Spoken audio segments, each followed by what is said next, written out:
Hello, my lady. Hello, my honey. Hello, my ragtime gal. Can't go that low. Tier. Oh, fuck. Tier. I forgot about some of these movies. Like, it's been a good 4 months since I've watched some of these. Remember, I watched them with you. Um, no, you haven't. You haven't. I watched some of them with you at least. Yeah, you watched some of them. Okay, alright. Tier 4. Fuck. Okay. It starts to get real fucked up on this one. Like to the point that I just stopped watching for a fat minute because I was too depressed. But we finished it. We did it. Ooh, I'm so excited. We're done with tier 4. I'm so close to being done, dude. We're halfway done. We're more than halfway done. Well, no, we're There's halfway 8 done. tiers. We're halfway done. All right. Okay. Let's just start. Okay. Um, juvenile crime. This movie pissed me off. I remember it. Hold on. All the reviews are exactly my thoughts on the movie. Juvenile. This one just says Juvenile Crime is an incredibly sleazy and unpleasant film loaded with scenes of sexual violence, rape, and abuse. It purely exploits the brutal murder of Junko Furuta. Which is true. It does. Okay. Gunji Kawasaki's 1997 movie Juvenile Crime was based on the same real-life murder case as Katsuya Matsumura's 1995 movie Concrete Encased High School Girl Murder Case, and that's a shit summary. Basically, the movie was a sort of movie serialized version of the murder case of Junko Furuta, and if you don't know what that is, I'll just link it down below. But basically, it's probably the most horrific case I've ever heard of, where a 16-year-old girl was kidnapped. It's speculated by the Yakuza, but I don't know that it's 100% known. And she was kept and tortured for 44 days. And they said that her torture was probably one of the worst cases of murder that has ever happened. And her killers they're out of prison now because they were minors at the time. And Japan's laws are shit when it comes to minors. I'm gonna edit in a part where I give you all of their personal information later because this movie genuinely pissed me off that much. Welcome to the bit of the show where I dox Junko Furuta's killers. Okay. So, 4 men were charged with her killing. There were many other people involved, but the accomplices to the murder got away with it, essentially. The first killer was known as Teen A in the court documents. He originally was known as Hiroshi Miyano. He changed his name, so now it's Yokoyama Miyano. Juvenile crime was from his perspective, technically. He was 18 at the time of the crime. He was born in April 1970. He did come in contact with a Yakuza member, so that part is confirmed. He was charged with a 20-year sentence, released in 2009, and he has since been arrested for fraud, but was released without charge. Joe Ogura, now known as Joe Kamisaku, was 17 at the time of the crime. He was known as Teen B in the court documents. He was born in May 1971. His mother was the one who she vandalized Junko's grave for quote-unquote ruining her son's life. He has boasted for quote-unquote already getting away with murder. His father was raising compensation for Junko's family, but Kamisaku Joe, he spent it all. He was charged with an indefinite 5 to 10 years and was released in 1999. Nobuharu Minato, previously known as Shinji Minato, he was 16 at the time of the crime, known as Teen C, born in December 1972.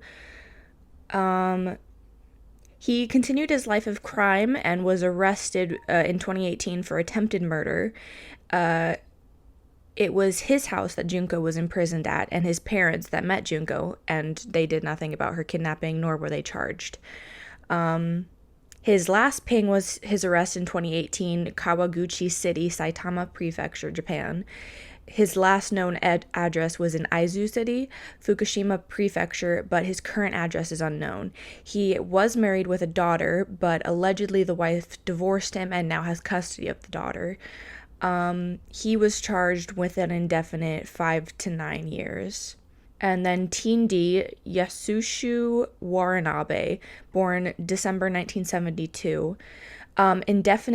He was charged with an indefinite 5 to 7 years. The alleged court documents that I found say he was sentenced to 20 years, but this is not entirely confirmed. He was released in 2004. He was 17 at the crime. And he's the one the least is known about, but it seems he's been living with his mother since release and hasn't worked since. He's the only one who refrained from committing further crime.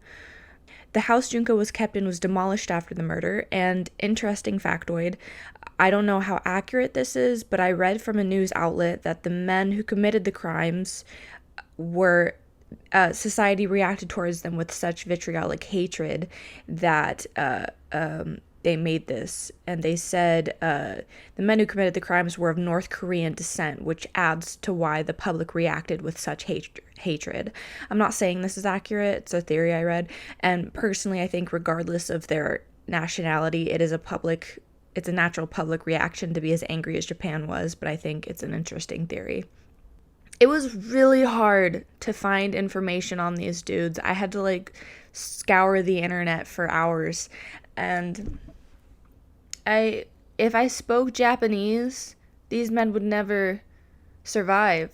They're so fucking lucky I don't speak Japanese, dude, because I would have hunted their asses down. I heard somewhere that 4chan regularly doxes them. I found their pictures uncensored. Well, most of them. I found most of their pictures uncensored. But Yasushi Waranabe, no, I couldn't find his. So if you have any information, if you want to dox them, if you want to team up with me and dox them, let's do it. I'm more than happy to. It would be fun. Because, 3 of these guys went on to commit further crimes and didn't learn their lesson. So, fuck them. And they can't even hold down jobs because people,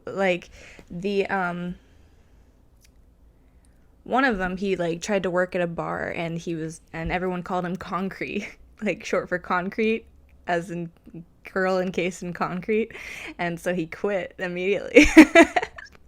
I think that's pretty funny. But let's get into the movie. Yeah, so basically a gang kidnaps a girl and tortures and rapes her and eventually kills her, and then they go to prison. Real enticing story. They set it from the point of view of the head of their little gang, which was an odd choice. There was no gore or anything disturbing aside from brief mentions of disturbing things happening. All of this was up until the last 20 minutes, and even then the stuff that should have been disturbing it was really lackluster. There were a few things that were very uncomfortable about this movie. Number one, it was set from the point of view of the killers, and considering the case it's based off of, it pisses me off for anybody to attempt to portray Junko Furuta's killers in a sympathetic light. I don't give a shit how they threw away their lives. I don't give a shit that it was the worst mistake they ever made. I don't give a shit how they were forced into the gang in the first place. A 16-year-old girl was raped and tortured and murdered. Tell her story, not her killer's story. I feel like that's common fucking sense. Number two, the actress playing Junko was weirdly sexualized. They kept most of the special effects makeup and blood off of her until the last 20 minutes, so throughout the entire thing she looks as pretty and as healthy as ever, and then she was stripped naked and the camera would pan appreciatively over her body and breasts, and it just felt gross. And the entire movie was a series of scenes that technically connected but didn't flow together. Also, it was a little pretentious and shot like a porno movie. There were quotes at the beginning and shit, and then the end scene was the killer naked with a bird, and I feel like I've seen that scene in so many animes. But it was a weird choice to make. And legit, the idea they had of what the Yakuza is like is comical. Everyone was just straight up huffing glue throughout the entire movie. They don't have any other drugs in Japan. The only one you can get is fucking glue. The music choice was also really bad. Like, picture a rape scene with cheesy porno funk playing in the background. Genuinely, I want to know what the intention of this movie was. Was it to educate or to exploit Junko Furuta? Overall, this movie was exploitative, boring, shot like a porno, handled its message in an offensive and uncreative way, and not disturbing. Enjoyment 1, pain 3, gore 4, and the moist meter is null, obviously out of respect for Junko. It'll probably come into play in the other movies on this tier, unfortunately. But one thing I am grateful for is that this movie didn't showcase graphic rape scenes. Oh, I just ripped that movie a new asshole, dude. Good. That movie deserved it. Yeah, it was fucking shit. It just pissed me off so bad. It was like the first one I watched, and I was just like, it wasn't even disturbing. Like, why was it on this tier in the first place? I think it's probably just the background case why this one was disturbing. Yeah. But then they didn't do it in a way that is respectful or was disturbing in any way. It's just the case behind it that would be disturbing. Yeah. Where the Dead Go to Die. Fuck, this movie was an acid trip, bro. Did I watch this one with you? No, I watched it in Tennessee. Okay. Just looking at the screen caps for this is giving me fucking war flashbacks. It has a 3.9 out of 10 on IMDb. I would have given it lower, to be honest. Troubled children from the same block are haunted by a talking dog who brings them on rides between dimensions. Directed by Jimmy Screamer Claus. What the fuck? Okay. This movie... Genuinely, I feel like I want somebody to drop acid and then watch this movie and tell me how their experience goes. Like, please? I'm not gonna do it, because I know for a damn fact that would scar me for the rest of my life. But, this movie was animated, and I was really excited about the fact that it was animated, just because it was like a little drop of something unique in all of this fucking garbage. But the animation style, well... The animation is horrendously bad. Like, embarrassingly bad. And so, but the movie had to be animated because there were several scenes that, were it a live action movie, it would be so very illegal. I'll give you a quote from the movie. She knows that your testicles are filled with the tears of God, and she can use her holes to make God cry. A direct quote. Fuck. Oh my god. And I thought the Suspiria remake was demonic. Murder, bestiality, child abuse, child rape. I'm sure there's more, but my brain is fried from watching that. At one point, a kid with a terrible voice actor watches while a demonic dog pulls a baby from inside his pregnant mother, kills the mom and dad, and then the kid gives his virginity to the demonic dog over their dead bodies. Legitimately happened in that movie, Alexis. Legitimately. I remember you telling me about this. Yeah. You said that you never want to watch it again. I will never watch it again. Like, when I go to hell, let's be honest, when I go to hell, they will replay this movie over and over and over again, and God will say, well, what did you expect?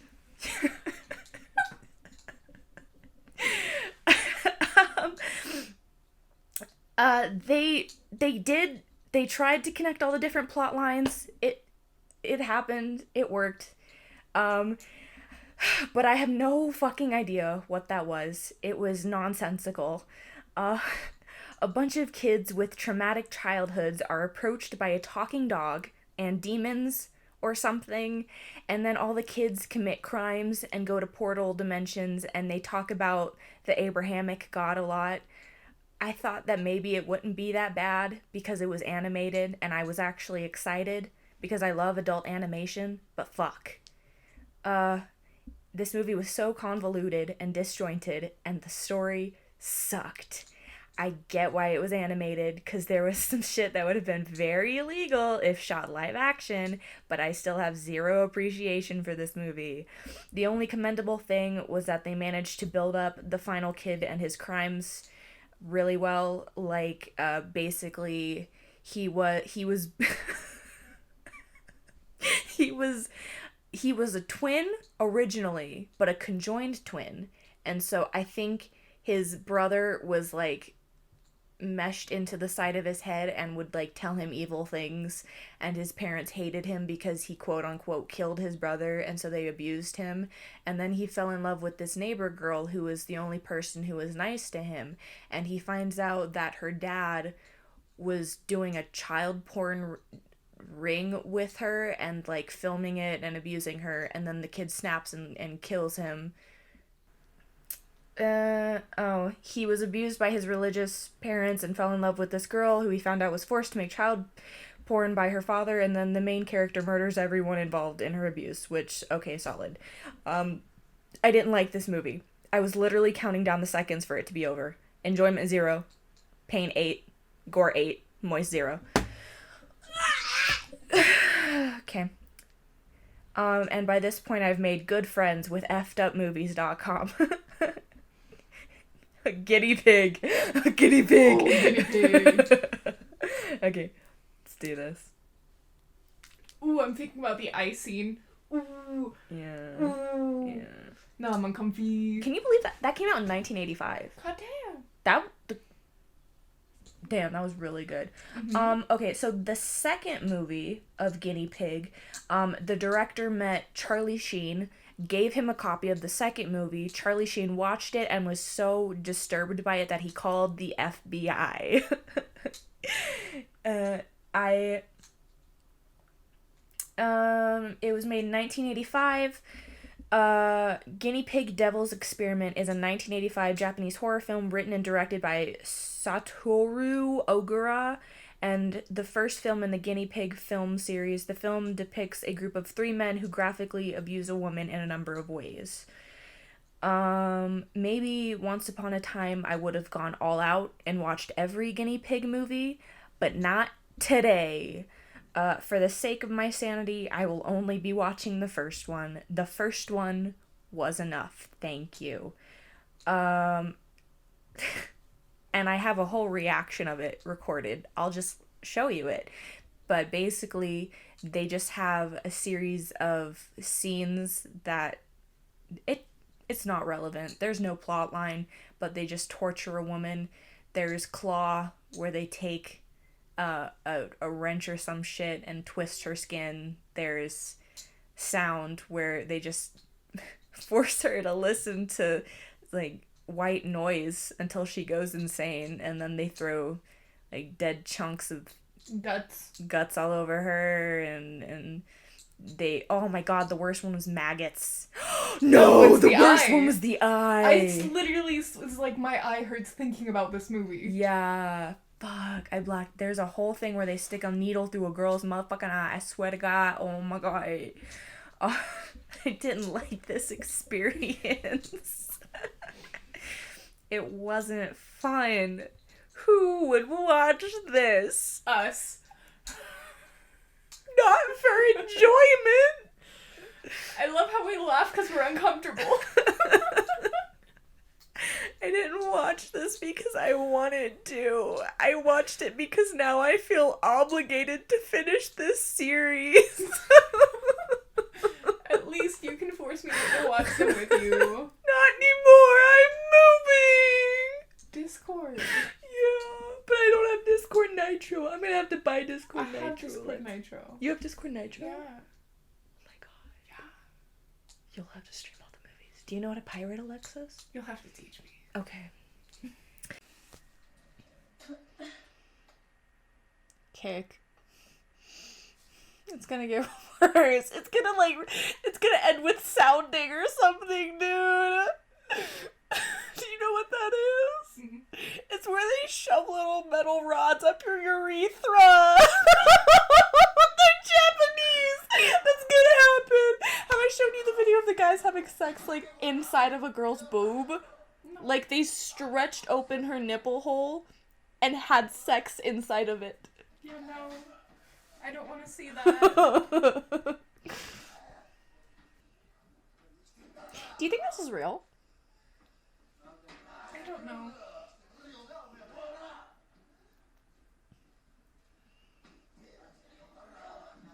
I mean, this is the one we could watch without subtitles.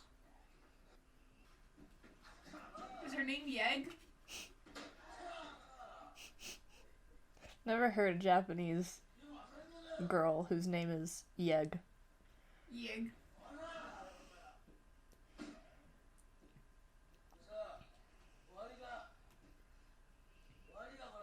You know, Zan would think these people are pretty hot. Why? Asian. A little rapey. Claw. Okay. They're gonna get more and more intense. And it's gonna result in, like, an octopus being shoved up her asshole. It's just... I don't...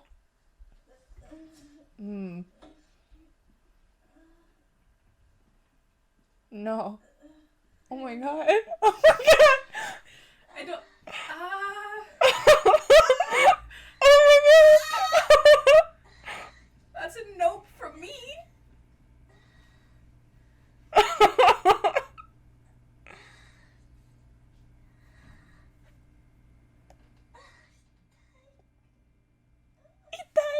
You know what that means? It means it hurts! I know that because I watch hentai!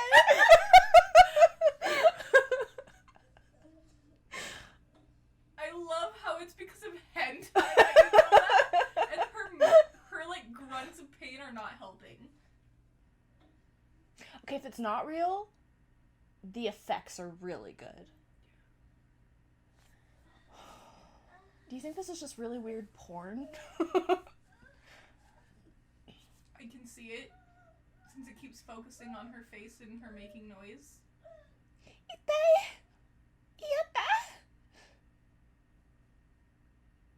Oh? Unconscious? What? This is a weird torture device. Yeah. Straight up, I did that to my cousin when he was itty bitty because he found it fun. I did it to my cousins when they were little. Yeah. But I suppose in the right hands it can be a torture device. Yeah. This one's boring. Get to the next one. I don't care.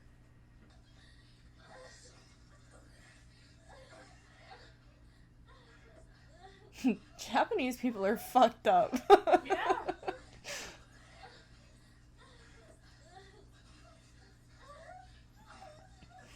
I suppose Hiroshima wasn't out of line.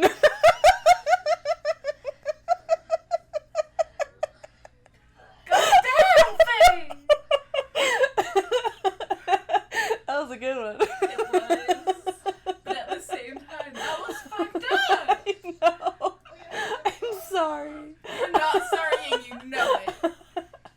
I'm sorry if I leave that in the video and then I get canceled for it.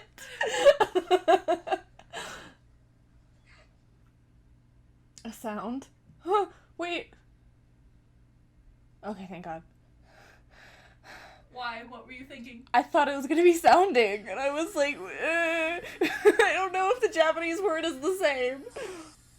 This is really creative. Yeah.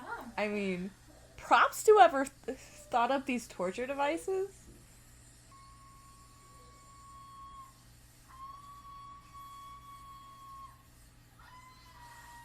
Oh my god, that's her screaming. I thought that was a flute.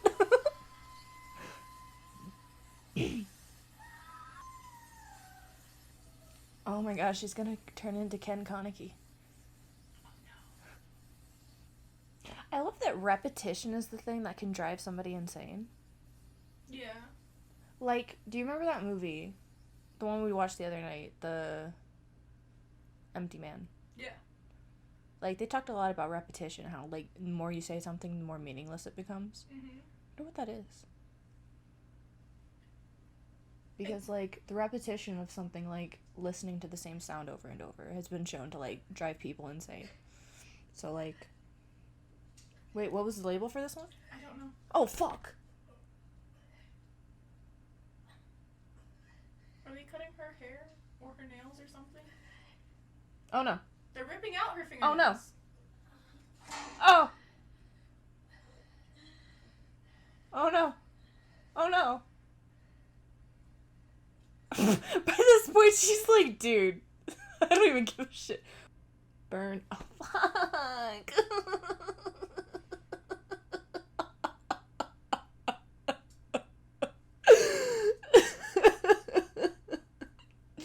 They're gonna burn her with oil. Oh. It'd be hot if it was wax. Wait, 7, like, Celsius? Like, 70 degrees, they would mean Celsius, right? I think so, yeah. Pour it on her face. Ooh. You see how red it is already? Yeah. Oh, no! 150 degrees?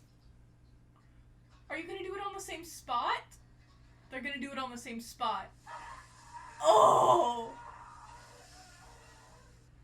That would hurt so. This isn't even a movie. Ooh. What's the plot? There isn't one. This isn't even a movie. Why is this on here? I mean, it follows the theme. I guess so, but it's not exact. What? At least August Underground had a plot, Alexis. Documentary style, but without extra talking. Worm? What does that mean? I don't know. Why would I know? I haven't watched this. I expect you to know. Oh no! Oh no! You look so anxious. Oh my god! Those are I such hate maggots. I hate that. Oh my god. Yada. No! Ah, that's a nope from me.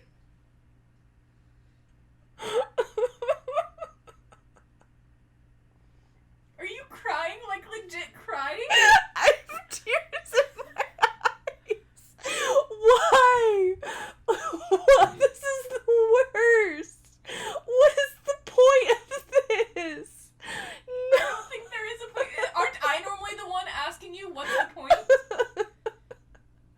I legitimately have tears, Alexis. Oh my god. Look at my face, dude. They're trying to get into her eye. Oh no.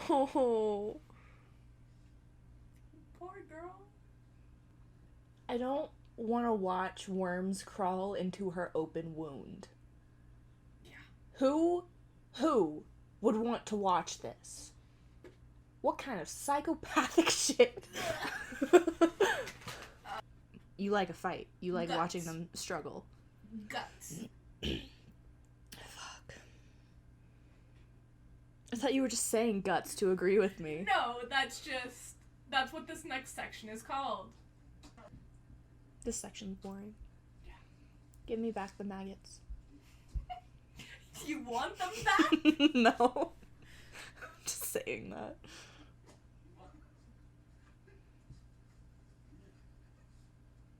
I suppose I get why people like these movies. Why? It gets a reaction out of you. Like, you That's know how fair. horror movies, like... It's like you watching movies because of the reaction it gives you. Like romance movies, it makes you feel all lovey-dovey. Horror No. movies, it makes you scared. Yeah. And then these movies, because it just grosses you out. So I guess that's an option. Why wouldn't they include this, like, more at the beginning? Oh. No!